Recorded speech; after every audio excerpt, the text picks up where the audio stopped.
Hello, everybody. Welcome back to 366 Days of Hope. My name is Pearl, and I'm here to share our next topic, which is preserving life. So, I'm going to tell you guys a little quick story.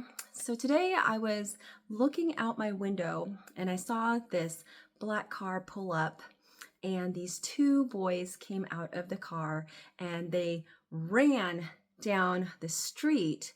And I was like, what is going on? And they looked like high school kids, nothing like really sketchy looking, but I was just wondering what was kind of going on. I see one of the kids in a white shirt. He goes down the street while the guy in the black shirt goes into the driver's seat. So it's like they switched places. But the other guy was like down the street a little ways, and then the next thing I see, he's jumping over the curb and running into the car, and then they switch places again, and he's back into the driver's seat, and then they drive off. Well, I didn't think much of it at all until I went on a walk. I decided to do my usual, and I was like, you know what? I'm really feeling like this walk. And I have been praying that whatever the day holds, that I could be of service in one way or another.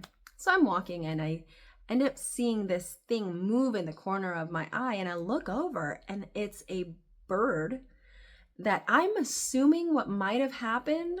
I later connected this. What might have happened is that bird must have hit the window of that vehicle, and the kids ran out, grabbed the bird, took it off the street, and put it in by the tree, where I ended up seeing it. And it was just hobbling, and it just kind of like was trying to get away from me because clearly it's scared. And luckily it was only just not even a few feet away from my house. So I quickly get back to my house. I asked my husband, hey, I need you to help me because you know what? There's an injured bird. So I went ahead, grabbed the bird and put it into a box, and we looked up a rescue place.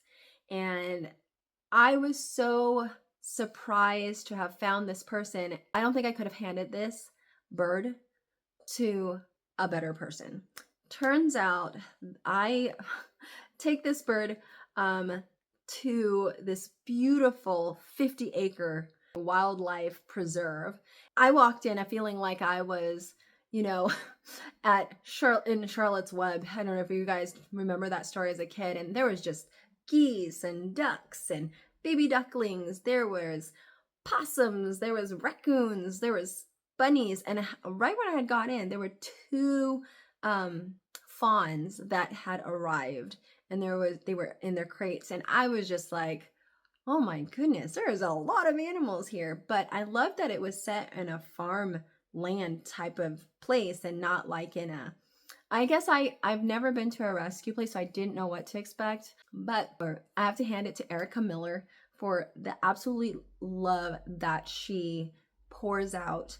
And I'm showing here like her business card because she does this as obviously her nonprofit. She puts in all her work saving these animals and then sending them back into the wild.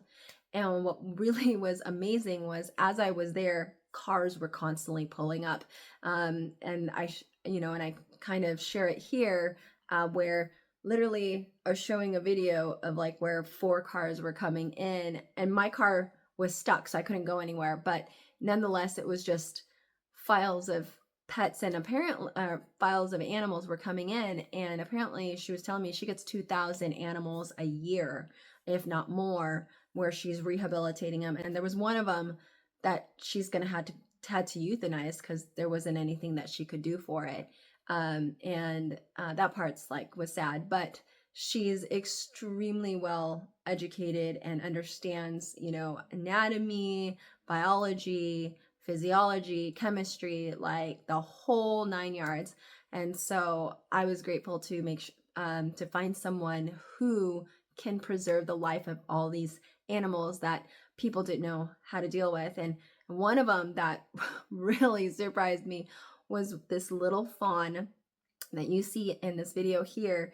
And she's literally sticking her hand in a wound that this animal received because there were maggots in it. And she's literally just pushing out the maggots out of this wound Honestly, I had chills all over my skin because that's not something I like.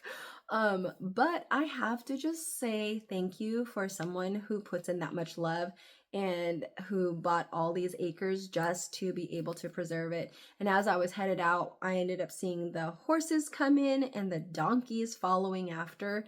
It was just amazing place that she really tries to encourage them to get back into the wild if she can, rehabilitate them. There are some, like there was this robin that apparently would not leave. Like she tried to get it to go, and it would not go anywhere.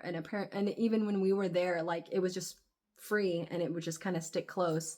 In this video, it shows two baby rabbits that came in while I was still there, just kind of absorbing everything that we saw. And the little white things that you see on its body was actually fly eggs. And so she's like, yeah, it's pretty easy to just remove them and get rid of it, but she'll have to kind of make sure she digs in deeper to just clean it off and make sure that, she kills off all the maggots, and she'll use certain chemicals to, kill them, so they don't breed on the animals. I didn't realize that the poop that maggots make, it's almost like an acid that burns into the flesh of the animal, which enables them to actually chew and eat the flesh of an animal. So that was disgusting, but I have to hand it to her to have just dug her hands into this mess. But she is a trooper, and she does take donations. She doesn't have an Instagram, but she does have a Facebook, and I will be putting her link below. I highly suggest supporting your local rescues, because this is definitely a labor of love, and preserving life, whether it's our own or even just animals that you see defenseless, it's a blessing that you can take it to some place that would help, rehabilitate them. So if you know people who are doing that, more kudos to you. And I just highly encourage everyone to consider, helping out Erica Miller. And again, I just am so grateful for people who sacrifice their time, energy, property for these defenseless animals and get them back to where they belong, into nature. With that said, guys, may you live, thrive, and be healthy. And remember, keep preserving life. Take care. Bye.